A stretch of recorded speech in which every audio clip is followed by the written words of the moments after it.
The How to Train Your Dragon franchise came to a close with The Hidden World, and many fans think it was the perfect ending to the series, but just hypothetically speaking, what if there was another installment in the franchise? In today's video, we'll explore 10 theories about what the plotline of How to Train Your Dragon 4 could be if it was created. We'll explore some potential sequel ideas later on in this video, but let's start off number 10 with a spin-off, where we uncover a different dragon-rising civilization from a different part of the world. Hiccup's Hairy Hooligan tribe is based on Vikings and probably lives in the Nordic region of the world as we know it. We rarely go beyond this area as well, but it's reasonable to think that dragons exist all over the world. Picture East Asian civilizations riding serpentine dragons through misty mountains, or a group of dragon riders in the Indian subcontinent with vibrant monsoon-adapted dragons and lush jungles. These alternate civilizations give us endless possibilities for stories with new characters, challenges, and villains. Additionally, each civilization would have developed unique training methods suited to their environment and dragon types. This theory suggests that when the dragons left for the Hidden World, they weren't just escaping European dragon hunters like Grimmel or the Warlords, they were reuniting with a global network of dragon sanctuaries that had existed for millennia.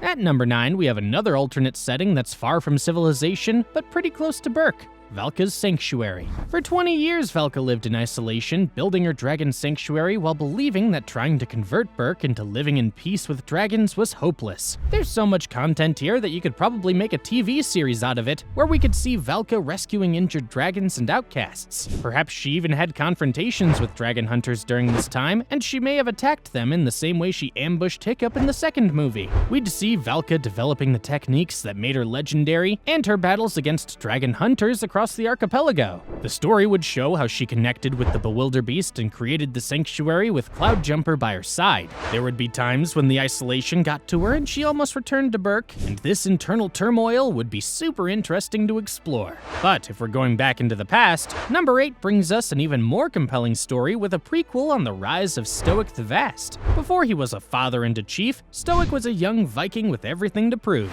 This prequel theory delves into Stoick's transformation from an eager warrior to the legendary dragon hunter and leader we knew. As we heard from Hiccup, Stoick apparently popped a dragon's head clean off its shoulders when he was just a child. Now, even though this might have been an exaggeration, many characters have confirmed that Stoick was a legendary hunter, so his journey as a warrior would be extremely interesting to watch. There are also the political aspects of this story, including the maneuvering required to become chief and the weight of leading a village under constant dragon attacks. This story could also explore Stoick's enmity with the likes of Drago and Alvin, or the more friendly rivalry he had with Spitelaut Jorgensen. The possibilities are endless here, as we could explore the backstories of Stoick's friendship with Gobber and how he met Valka as well, but now let's move on to actual sequels or continuations of the main timeline. At number 7, we could explore how the new generations of Vikings takes over Berk. Years have passed since the dragons left, and the original cast of Hiccup, Astrid, and their friends have grown old enough to think of passing the torch to the new generation. In this storyline, we could imagine Valka taking on a role similar to Gothi as an advisor, and the Viking Training Academy being run by Fishlegs, Astrid, and Hiccup.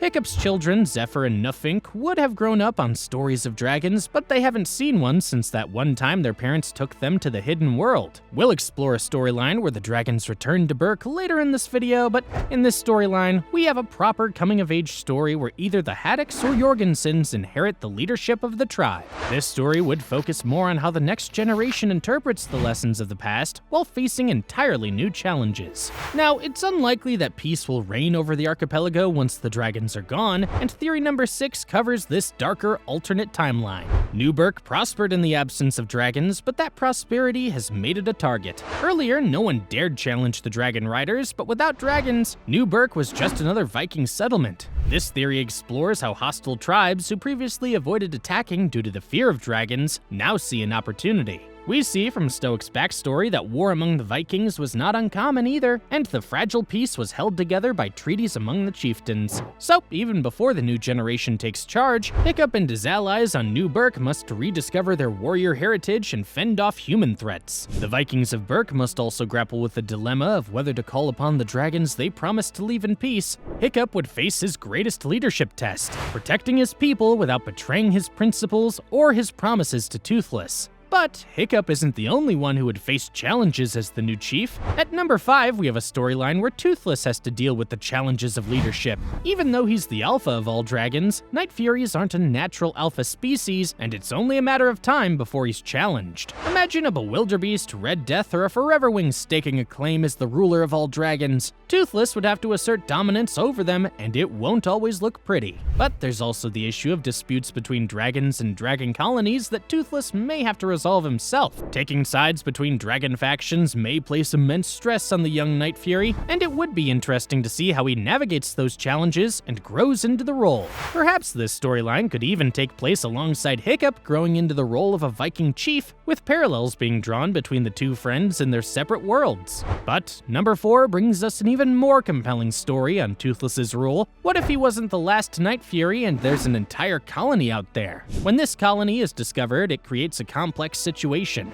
These Night Furies have developed their own culture and hierarchies separate from all other dragon civilizations. They would probably be willing to accept Toothless into their tribe and even grant him leadership, but integrating them into the hidden world becomes a delicate diplomatic mission. The story would explore themes of identity, heritage, and what it means to belong. Toothless discovers a family he never knew existed, while grappling with whether these dragons should join the hidden world or maintain their own sanctuary. Entering the hidden world is critical for their safety, but that would disrupt the order he worked so hard to build, and create tension if the dragons perceive favoritism from their alpha. So far, we've covered theories that don't require dragons and humans to cooperate, so for our last 3 entries, let's look at some challenges that would require Hiccup and Toothless to unite once more. At number 3, there's the possibility of a natural crisis striking the hidden world that the dragons can't solve on their own. Maybe there's an issue with the dragonite crystals that generate oxygen down there, or maybe there's a geological tremor that they can't diagnose on their own. Toothless realizes that only human knowledge and innovation might save them and forces him to make contact